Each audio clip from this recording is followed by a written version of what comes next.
বন্ধুরা, বড়ি তো আপনারা সবাই বাড়িতে দিচ্ছেন। আমাদের পূর্ব মেদিনীপুরে নকশা বড়ি, গয়না বড়ি, ফুল বড়ি, টপা বড়ি, বাতাসা বড়ি, নানা ধরনের বড়ির প্রচলন রয়েছে।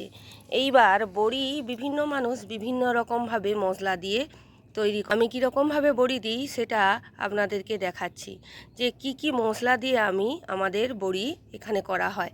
দেখুন বন্ধুরা, এখানে আমি নিয়েছি আদা কাঁচা লঙ্কা বাটা, আর এখানে নিয়েছি চাল কুমড়ো, লবণ, আর আমার এখানে রয়েছে ভাজা জিরে। আপনারা অনেকে হয়তো কাঁচা জিরে দেন, তো আমি ছোটোবেলা থেকেই আমার ঠাকুমার কাছ থেকে শুনে আসছি যে ভাজা জিরেতেই স্বাদটা খুব ভালো হয়, এবং আমরা খেয়েও দেখেছি যে ভাজা জিরেতেই স্বাদটা বেশি ভালো হয়। এবার আপনারা আপনাদের মতো করে দেবেন। তবে অনেকে মান ব্যবহার করেন, মান আমাদের কুটানোর ভয়ে আমরা মানটা ইউজ করি না।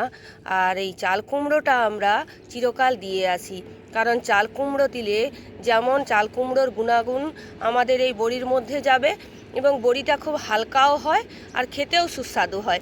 আপনারা এইরকমভাবে চাল কুমড়া দিয়ে বড়ি দেবেন, দেখবেন খেতে খুব ভালো লাগবে। আমি তো উপকরণ দিয়েছি কেবল নুন বাদে, কারণ নুনটা পরে দিতে হবে, দাব তোলার পর নুন দিতে হবে।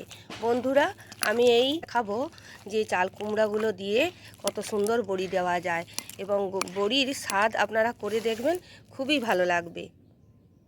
এতে আমি ভরে নিয়েছি আর একটি মোটা চং দিয়েছি। এইবার আমরা বড়ি দেব। দেখুন সুন্দর করে তেল দিয়ে দেওয়া হয়ে গেছে। এইবার আমি এখানে বড়ি বসাচ্ছি। আর চাল কুমড়াটাকে আপনারা কোরাবেন কিভাবে?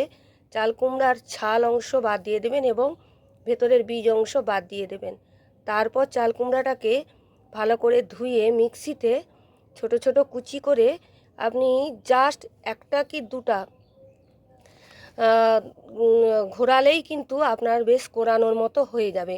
তারপর ভালো করে ওটিকে চেপে চেপে ওর রস নিংড়ে ফেলে দিয়ে ওটাকে একটা শুকনো ন্যাকড়ায় করে চেপে রেখে দেবেন, দেখবেন অনেক জল শুকনো হয়ে যাবে। এইভাবে আপনারা চাল কুমড়ার বড়ি দিতে পারবেন এবং বড়িগুলো খুবই সুন্দর হবে। তা আপনারা আমার মতো এরকম চাল কুমড়ার বড়ি দেন, দেখবেন আপনাদেরও চাল কুমড়ার বড়ি যেমন বড়ির সংখ্যাতেও বাড়বে, তেমন খেতেও সুস্বাদু লাগবে। কেমন লাগলো জানাবেন। ভালো লাগলে চ্যানেলটিকে সাবস্ক্রাইব করবেন, লাইক করবেন, কমেন্ট করবেন, শেয়ার করতে ভুলবেন না। নমস্কার।